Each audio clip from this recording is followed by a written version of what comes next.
Ahmad Nadis charging narra dhumataa jira Nadis rabbumaa jedhi Ahmad abbaa caalii baga dhufe takka waliin dhabne abbaa caaliitiin al Assalamualaikum warahmatullahi wabarakatuh. Wangeela takka keessa seenee hin beeku viidiyoo san irratti duwiit gatee ekaroobiin biraan naagayaa nama rasuula arrabse ragammaan takka jira dalilli takka jira hadiisni ajjeesaa jiru jedhe ani kirimata animni abbasin ada gau kino banjal ani kirimata animni abbasin riwayat Abi Daud bana dobbo bani fi Muhammad ki Ahmad official Abu Abdullah banafi ani kirimata animni abbasin Shekarobe assalamualaikum warahmatullahi Abi Daud ini haramiti waggaa fudha jaake sadakan karane ammallee kitaabni isaa manuma jira dachee jira sharhi isaati wajjin jechuudha badal majhudi wajjin akkasin jettan sanatuun taane wantichi university haa ta'u iddoo sanuma geenyeerra alhamdulillahi rabbil alamin haa ta'u malee raqmi 4361 tun taan kan Abi Bakri jedhes raqmi 63 43 yoo dubbistan gaarii ta'a garuu deebiin ani deebise sun hadiisa sana kan wal qabatu tun taane jecha sheekni roobee jedheen kan wal qabatudha meera deebii jechicha namni viidiyoo qabdan waan sheekni roobee jedhe takasi ana siin jedhe takasi kana siima afaan waan lakki himuu barbaadu himuu miti jechicha viidiyoo sana deebine dhaggeeffanna akkana jedhe takasi siima abbaa caalii kiyyaa jedhe waa'ee miliyoon dirribaa jedhe nama rasuulaa waa jedhe hukmiin isaa zamana rasuulaatitti jaayiloota hedduu jira qabaa jedhaniin irra taranii fi haqa isaaniiti eega dabran haqa isaanii irra dabruun hin jiru ajjeefamuudha hukmiin isaa akka yaada kiyyaatitti yoo irra dabrameefoo yoo wanni kun irra tarameefoo jedhe viidiyoo lammeessoo keessatti ammoo maraatuma qaba maraatuma isaa kana laala Deebii abbaa caaliitii fi tasheeqaa roobee keessatti waan addaan bahin abbaan caalii haa ajjeefamuu san mormammoo isaan hin ajjeefamini morman naan galle sun ajjeefamuu ajjeefamini miti tanaaqudaa jedhan jechi kee yeroo isaan jiran ajjeefamu jedhi irra dabramu jedhi koy sheekaa roobee xiqqoo sheekaa roobee dhahee ganaa hubachiisu abbaan caalii iddoon ani irratti dubbadde Ahmad official Ahmad iddoon irratti dubbadde erga isaan darbanii ajjeefamuu qabaa eenyutu shari'aa godheedha yoo hin ajjeefamate duras ajjeefamuu qaba isaas ajjeefamuu qabaadha sigalee sirna hadiisaati yoo deeme erga isaan deemanii erga Nabi Muhammad sallallahu alaihi wasallam addunyaa irra godhanii eenyutu shari'aa kana baaseedha iddoon ani irratti dubbadde malee ajjeefamuu hin ajjeefamini miti isin bakkeetti wal dhabdanuu qabdanii bar sheekaa roobeetiif abbaan caalii bakkeetti wal dhabdan hin agarre baran teessa lamaan addaan naa bahu wanni dhaqasi Ahmad zamana rasuulaa riwaayaan Abi Daawud anin beeka jechuu isaaniitiin jirti ajjeefame namni ajjeese namtichi bal'aan sunu ajjeese eega rasuulli dabre nama rasuulaa waa jedhe haa ajjeefamu shari'aan jettu jirti isintu shari'aa baasaa nuun jedhe abboo kitaaba jala qabaa kaa kino amma ifanaa baate kino akkas jala qabaa amma dafa erga Nabi Muhammad sallallahu alaihi wasallam deemaniiti shari'aan erga isaanii ajjeefamuu qaba yeroo sana moo isaantu dhiisa minaame shari'aan jedhamu eenyutu shari'aa godha shari'aa kan godhu Nabi Muhammad sallallahu alaihi wasallam ishi na cakasi kabbaa caalii deebii wal adillatu warri usulaa waan jedhan wal adillatu qadiin tahat amma usula miti amma hadiisa naa fida amma cakasi kaasii himaa jirra wal adillatu qadiin tahat wal asbaabu tata'addad jedhan daliilli zamanuma rasuulaa geeffamee tare osoo namni jedhuun baay'ata daliiluma takkittii san jala aansita hadiisni ragaan zamana jechi erga Nabi Muhammad sallallahu alaihi wasallam deeme erga Nabi Muhammad deeme ajjeefamuu qaba kan jedhu shari'aan lafaa bahin jiru mini hadiisuma kana jira kino hadiisuma amma namtichi ajjeese rasuulli osoo hadiisuma namtichaa kanatu jira kino riwaayaa Abi Daawud ka rasuulli bakka rasuulli jirutti gaa'ibatti fagootti ajjeese eegana oduu dhagaye rasuullu bilaasha godhe dhiiga isaa jecha viidiyoo irraatiin kanan jechaa jiran jecha viidiyoo irraa maal jala jecha viidiyoo irraa alaa kwa Badajara na Ahmad Bishaan Rabbii jedha. Fahamii wal jala baddanii bar anamma abbaan caaliitii fi sheekaa roobee fahamii wal jala dabartan malee nabii siba inni jedhan san hin qabu gadaa nabii jaahiliyoota hedduutu nabii waa jedha nabii ammoo irruma dabraniif wayita isaan jiranitti haqa isaanii irra dabraniif eega isaan dabranii namni nabii waa jedhe seera shari'aatti ajjeefama. Seera shari'aatti erga isaan darbanii seera shari'aatti ni ajjeefama kan jedhu eessa jira hadiisni? Ela Sheikh riwaya Adon Jiro. riwaya ma Abi Daawud kana kinoo kanamtichi ija bal'aa intaloo fi ajjeese intaloo jaartii fi ajjeese kanuma kinoo kanumatu ba'da rasuulaati illee Abbaa Caalii barraaqaa keessa wal Erga gargaaru jira. Rasulaatis erga Rasulaat yeroo dura isaanii dhiifama. Amma erga Rasuulli sallallahu alaihi wasallam deemaniiti immoo ni ajjeefamaa kan jedhu kun shari'aadha Isin maalirraa fahamtan? Hin dhiifamaa isin maalirraa fahamtan? dhiifamaa eessarraa fudhattan Gizee Rasuulaa Abbaa Caalii. dhiifama isaa fahamtan. akkana jedhaan eegaa Barsiin tokko maasillachuu tokko ma jirtanii Abbaa barra. Caalii. Hedduu Rasuulli Rabbii sallallahu alaihi wasallam hedduu arrabsa afoosaa dhaabate arrabsi deebisiif jaammalee Rasuulli Rabbii sallallahu alaihi wasallam jara kana akka ajjeefamu illee itti najjanye. Gaafa Fatii Makkaa illee ni dhiise Rasuulli Rabbii sallallahu alaihi wasallam namoota hedduu namoonni sabira dhaabbatan seefirraa fudhatee qoy seefirraa fudhatee mayyabna rukaminni nama jala illee Rasuulli Rabbii sallallahu alaihi wasallam ni dhiisan. Tummamaa faana Nama isa dhaabbate arrabsi illee ni dhiisan Rasuulli Rabbii sallallahu alaihi wasallam. Hedduutu jira. Takasika Gochaan namicha sana hedduu jira takasi ka irra dabranii Hedduu jira, na bira jira sakkas hadis. eega rasuulli taranii eega rasuulli deemanii irra dabraa jechuun ni jira fidi kaa kanallee atillee erga Rasuulli deemanii ajjeesaa kan jedhu jira. akka as bira qabamte kaakin kokkesina hidhe hadiisu iddoon si qabe yeeshii Takasika. karoobe erga Rasuulli Takasika. deemanii ajjeefamuu Takasi. shari'aadha kan jedhu Takasi. man alladhi yashra ba'da Rasuulli sallallahu alaihi wasallam. Ishi. nu cakasi zamana rasuulaa ka ajjeefamellee jira ka irra callisan rasuulli dhiiga bilaasha godhan kinoo riwaayaa ka irra daranillee jira ka irra taranillee jira irra taranii islaamummaatti waaman ka ajjeefamellee jira idan asirraa fudhatanii ka ajjeefame san irraa rasuulaan waa jechuun haqa rasuulaati moo haqa rasuulaati miti naa hime abbaa Caalii haqa rasuulaati mi Irdi isaa eeguun Ewaa gaafa zamana isaan jiranitti haqa ufii dhiisaniif bira jiranii.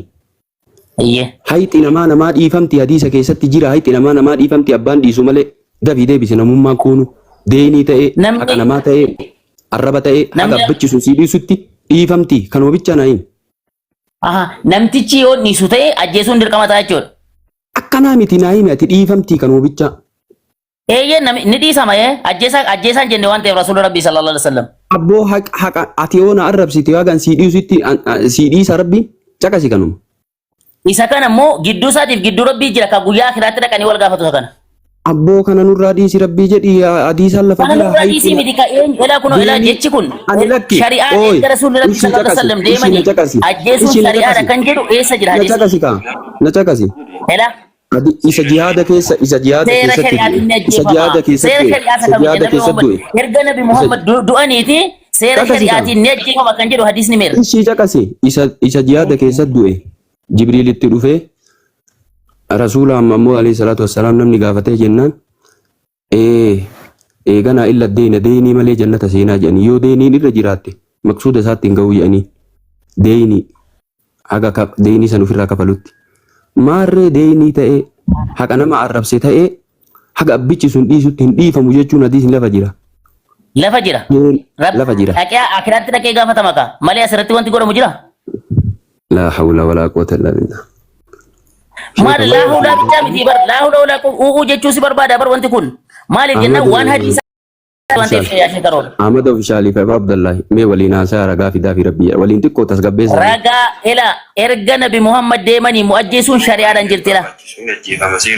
Seera shari'aatiin ni ajjeefama eessatti erga Nabi yoo ni ajjeefama ta'e duras ni ajjeefama ergasii illee ni ajjeefama. Duraan yoommoo shari'aadha jechuun immoo erga Nabi Muhammad sallallahu alaihi wasallam deemanii shari'aan bahe tokko. Walubanna. Sirriitti. Akkilirri afaan Oromoo dubbatarra. Riwaayaa Abii Daawud ta'an dhabanii haasawa achirratti haasaame ilaali mee lafi mee nariifatini mee mabani. Dubbiseera yaashee. Achi kaa'uu miti. Mee achi kaa'uu Ni miti. jira bar. Banaafi mee Ahmad Ofishaal Muhammadii kiyya baniif riwaayaa Abii Daawud ta'an baniif. Baniif ratee. Baakoo mana jira waan ta'eef. Banaafi qara himee ufumaa keeti.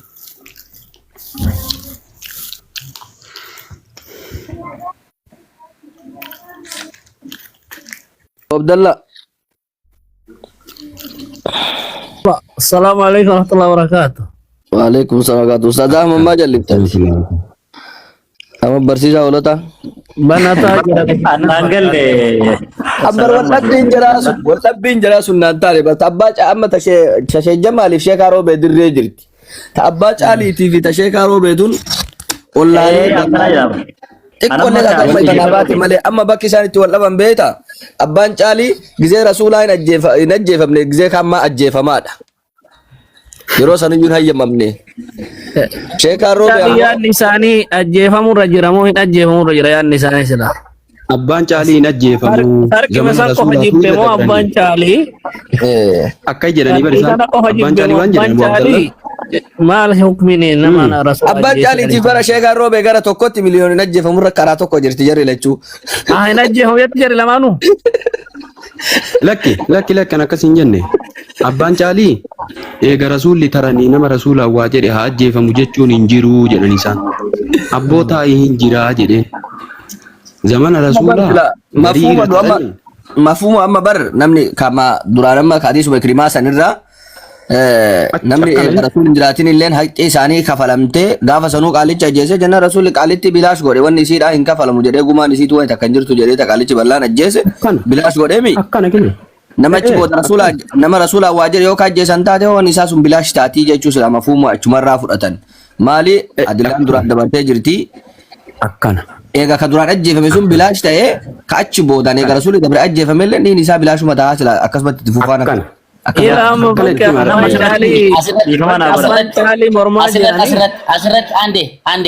Abbaa caalii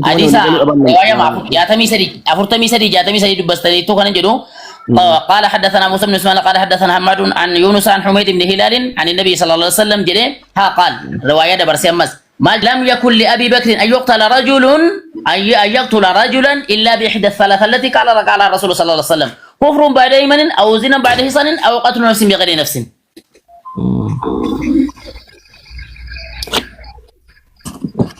Ergamaan Rabbii gaafa sanas na ajjeesaan jenne wanta namichi godhe immoo hadar jedheera Rasuul Rabbii sallallahu alaihi wasallam ajjeesaa jedhe ajajan boollaan ergamaan Rabbii sallallahu alaihi wasallam hadiisa biraatiin maalin التي قالها الرسول صلى الله عليه وسلم جدي برا بأبي بكر مال جد لم يكن لأبي بكر أن يقتل رجلا إلا بإحدى الثلاث التي قال الرسول صلى الله عليه وسلم كفر بعد إيمان أو زنا بعد إحسان أو قتل نفس بغير نفس بس حديثني لفجر وانتني شيكرو بيدو تنسك أبيس أما سيغالي رمتي سريت إرجع نبي محمد أني مو أجيفمو شريعة شيجت تسنرتن أبي مالي واي هندو أفين وما ننقمني لفيتي رب ما يوسف أبو عبد الله فيما صوفي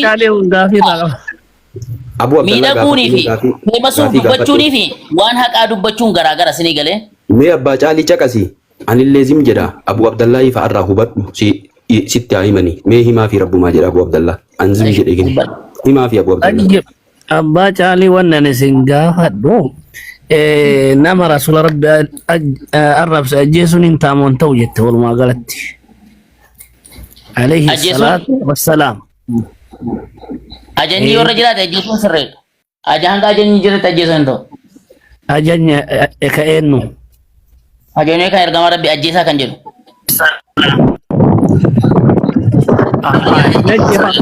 نجف عمره يحتاج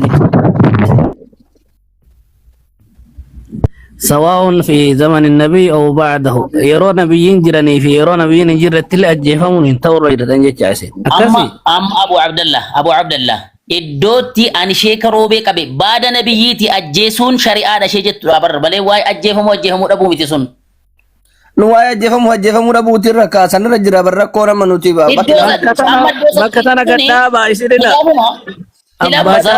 abbaa caalii namni rasuula arrabse rasuula rakkisaa ture nama rasuula cinqaa ture arrabsaa ture waa jedhaanii ture Ka'ab bin al-Ashraf irratti rasuulli gaafate eenyuun naagaha gurbaa kanarraa azaa gurbaa kanarraa eenyuun naagaha jedhee gaafate moon gaafan maal irratti رسول ربي الرب سورة مو قبلوا ربون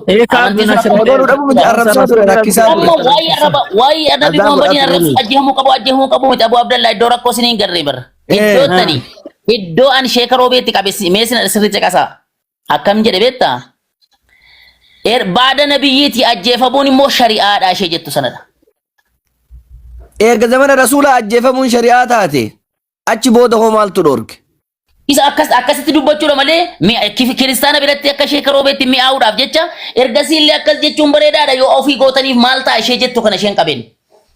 Nama biratti mi'aawuudhaaf waan akkasii gochuun sirrii miti. Amma si kaali abbaa caalii jara waliin Oh, dubbatu. Sheikh Arobe. Mee Abbaa amma Caalii. barsiisaa haalota Abbaa Caalii. namni waa hubattan bakka kanatti.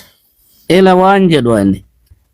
Sheen jecha Sheikh Arobe san yaani yoo akkana ta'e wanni isin dhibu jira. Namni Rasuul Rabbi arrabse alayhi salaatu wassalaam yeroo isaan jiran mubaasharatan hin ajjeefamu. Ka ajjeefamutu jira, ka Rasuul Rabbi irra dabruuftu jira. Yeroo isaan jiran jecha. Yoo Rasuul Rabbi irra dabraniif ni dhiifama. Yoo Rasuul immoo irra hin dabrini akka Ka'abiin fa'aa gartanii Kaaba ajjeesa jedhanii ajjeefame sanitti ni ajjeefama. Garuu baada nabiyyiiti alayhi salaatu wassalaam eega isaan deemanii waan namni Rasuula Rabbi arrabse ajjeefamuun zamana Rasuulaa sabateef ergamaa Rabbi osoo jira waan sabateef yeroo isaan jiran waan isaan dhiifamaniif dhiifama. Amma immoo waan isaan hin jirreef hukmiin isaa ajjeefamuudha. Akka kana yoo jedhanii waan isin keessan laatan jira. Akka kanaa miti dubbichi. Erga Nabi Muhammad deeman immoo erga isaan du'an yeroo isaan jiranitti dhiisuuf erga isaan du'an immoo ajjeesuun shari'aadha isheen jettu sun. Eenyu shari'aa godhe? Waan shari'aa godhe yeroo isaan jiran ajjeefamaa jira namni isaan irra hin dabriniif. Yeroo isaan Isa immoo yeroo duraan dhiifama amma ni ajjeefama miti kasa taanaan erga Nabi Muhammad sallallahu alaihi wasallam akka Zaid ajjeesan Ummu Qirfaa ajjeeseera. Zaid ibn Harith. Maanno eenyunni bara Khalid ibn Walid Ummu Qirfaa ajjeesee jira sahabaan tokko maqaa isaa dagadhuyyuu har'a siiraa keessatti jechuudha. Erga isaan hin jirretu haa ta'u shari'aa godhameeti shari'aa jechuun maa shara'ahu Allahu wa rasuluhu sallallahu alaihi wasallam shari'aa jechuun waan Rabbi Nabi Muhammad shari'aa godhanidha. Gochaan namaa shari'aan ta'u. Shari'aa jechuun waan Nabi Muhammadiif Rabbiin shari'aa godhanidha. Erga isaan du'anii shari'aadha ajjeesuun kan jedhame akka waan Nabi Muhammad ergan deeme ajjeesaa akka waan jedhanii ajajatti baasaniitti akka waan Akka waan jedhanii tana fahamtanii bara isin akka waan jedhanii tana fahamtanii bara isin abbaa caalii. amma wannoodha. Wallabbiin keessan jiru Ilaafni kun wallabbiin kun isin durallee hin jira. Isin durallee duruma jira. warri akka amma warri tafsiila godhe hin jira. Warri tafsiila godhe namni ergama Rabbi ajjeese alayhi salaatu wassalaam yeroo isaan jiran hukmii lama kenneef.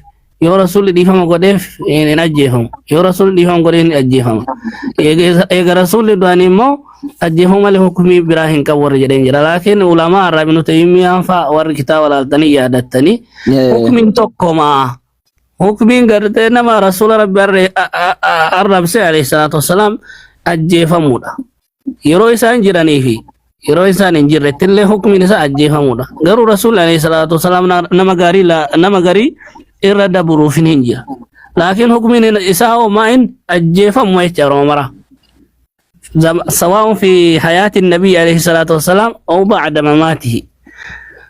خلافني وانجرو kanaaf bakka kana amma isin wanni wal isin galchu yoo namni ergama rabbiin ajjeefamuyyuu aslan ka jechaarra wal labdan taate sarragaa keessan fidadha. Sanana waliin dhabne jari lachuu amma yoo Allah. Yoo akki namni rasuula rabbii ajjeese ni ajjeefamaa taate ta tafsiilaa tana yookiin ishee kan dhaabadhu jechuu ni dandeenya.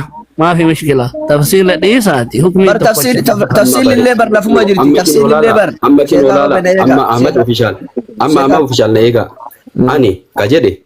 بعد رسولا مفهوم رواية أبي داود سن الرافونة كزمان رسولا إذا دبران تجرا كإيران دبرنا أجيس أجران تجرا كعب بن أشرف أكاكين رواية أبي داود حضر قد إيه بلاش قد إيه مفهوم نيجيسان تراني اللي ما أجيف ما جتشو سواء زمان إساني كإيه زمان إساني إن أجيف ما إيه أكنا جرينا أبان جالي أبان جالي بان جالي أحمد قوامي eenyu shari'aa godhe eega dabraniin ajjeefama jechuun aan jedhe hadiisuma kana mafhuuma fudhannee haasawa warra tafsiila itti godhe jira jedhee viidiyoo reefuu tana dalageeffan mallee madhaba waliin hataba shaksiitii waldhaba hasaba namaatiin nama rasuula waa jedhe rasuula waa jechuun amrun aziimun wa khaxiirun jedha kitaabni halaaka guddaadha nama islaama seeneef ka islaamummaan seeniin hasaba namaatiin waldhaba yoo kaafira ta'e ka islaamummaan seeniin jaahiliyyaan wallaalaa yoo ka waa jedhu taate takka dogongoraan islaamummaa osoo waan hubatii yoo kawaa jedhu taate hin barsiifama islaamummatti waamama falaa yuqtalin ajjeefamu yoo islaamummaa waa beekee islaamummaa baratee osoo islaamummaa beeku kawaa jedhu taate yuqtalin ajjeefama shakkii takkan qabu haqa rasuulaati hayti rasuulaan dhiifamtu zamana isaanii dhiisan isaantu bira jira amma isaan biran jirani shari'aan kama ammoo zamana waan isaan gaafa sana dhiisan har'a dhiisuu malee wanti biraan jiru bar waan isaan zaman ajjeesaa jedhanii yoo kam goota waan sana ajjeesaa jedhamu raawwachuudha. Tana isin araarsin. Isin araarsin. nurlee kanuma Ammoo ila jecha keessatti wanti gochuu qabnu erga Nabi Muhammad deeman immoo ajjeefamuun shari'aadha kan jedhu shari'aa kan godhu Nabi Muhammadii fi Rabbiin wanta isaanii ala gochaan namootaatii fi yaada mujtahidoota akkuma ta'etti qabatu malee ittiin hukumin hin godhamu. Yaada mujtahidootaati. erga rasuulli dabranii irra dabraa ka jedhu fidi Ila Sheekh Roobe. erga rasuulli dabranii irra dabraa ka jedhu fidi Ila Sheekh Roobe. Kalaamni waan isin dura jiru isin lamaanu abbaa caalii masalaatu waan isin dura kaatee jirtuu fi isin lamaanu haqa barbaadda yoo taate araarama akkamii araaramtan namni ergama rabbi arrabsi alayhi salaatu wassalaam yoomuu ni ajjeefama hukumin isaa yoo zanmana rasuulallee taate waamallee akkana baarakallah ilmi bisni adabal namni ajjeesu immoo namnummaan karaa deemu durii ani ajjeeftu baangoo mootummaa ajjeesa hagana osoo walii galtanii ani akkasin nati akkana kinwaanillee taruma jedhi garuu akka rasuulli sallallahu rad ilaale sanitti namnummaan arganii mana ajjeesu islaamummaan teena fawdaa miti seera qabeettidha yeroo waan kana richu kun fayyaa qabu moo fayyaan qabu addalaalanii sana akka rasuulli sallallahu alaihi wasallam sallalaniitiin ajjeesuun abboo rabbii ilmi bisni adabal achi boodallee laakiin immoo namni mana tokko ijaaru citaa waliin saamu jedhanii karama tokko deemu jirti lachuu do'aanni kenna Abu Abdullah eenyu namni dubbata ani namarratti hin qabamu bara waan barbaade jedhe maaliif jennaan wanti karaatti wal deebisaa deemudha malee ko bakka namni dogoggore waan kana tokkoon dirqama ta'a amma fakkeenya warri kiristaanotaa yoo namni tokko ka'ee xarra qedhe arraba dhedheerate achirratti harka rukutuun malee bakka sanatti waliin qabani anaan namni na qabu qaba namallee na qabuu nan qabaadha waan shari'aarra hin jirre dubbachuun hin ta'uudha malee nama wal dhabuuf wanti naa miti bara akka khilaafni jiru mama taba fuqahaa'otaa keessatti hanaabiloonni maakiyoonni maalikiyoonni waan biraa jedhu hanafiyyaan fi shaafiyyaan gosa tokko dubbatanii erga sana maalikiin fi hanaabilaan immoo erga sana immoo deebi'anii akka irraa deebi'an kitaaba tabaqaatul kubraa keessatti ni jira wanti kun jechuudha. Kuni waan isin martu kitaaba abdanii miti yaada walla abdan malee kitaaba dhabne amma deebitee yaada abbaa walii caalii ulfaadhu deebi'atii kunoo akkasitti afaan lillahi amma ulfaadhu kunoo deebi'uu abbaa miti caalii an duraan kitaaba arra miti kitaaba dubbisuu nan jaalladha bar sheekar akka argitetti wal agarre malee amma ulfaadhu background abbaa waliin caalii bennu bar khalifiyaata waliin bennu bar amma ulfaadhu kunoo abbaa caalii deebite kunoo akkanuma barbaadu abbaa caalii kiyya Abba rabbi barakaa Ustaz Muhammad wa rabbi barakaa si haa godhu waan isin beeytan isin karaa isin mara warra du'aata شروط النصيحة للدعاة أولا الإخلاص لله تعالى يعني عند النصيحة والثانيا العلم والبصيرة لا ينصح إلا بعلم والثالث الرفق واللين فالداعية ينصح برفق لأنه يحمل هم الدعوة والثالث السرية في النصيحة الأصل أن تكون النصيحة سرا خاصة كانت في خطأ شخصي لأن العلانية قد تجرح وتفسد أكثر مما تصلح ثالثا اختيار الوقت المناسب فلكل مقام مقال سادسا العدل والإنصاف لا يذكر الخطأ وينسى الصواب بل يوازن بين الحسنات والسيئات akkana ulfaadha سابعا الصبر وحسن الظن لا تقل للشيخ هو يبقى أن يكون مشهورا يكون كذا يبقى فلوس يبقى يعني لا أحسن أحسن الظن بأخيك بعدين يبدأ بالنصيحة وهذا نصيحتي للدعاة باختصار شديد والسلام عليكم ورحمة الله وبركاته ulfaadha dhaamsa dhumaa waan hin dhaamne baarakallahu dhaamsa dhumaa wanni akkanaa yoo dhufte aslima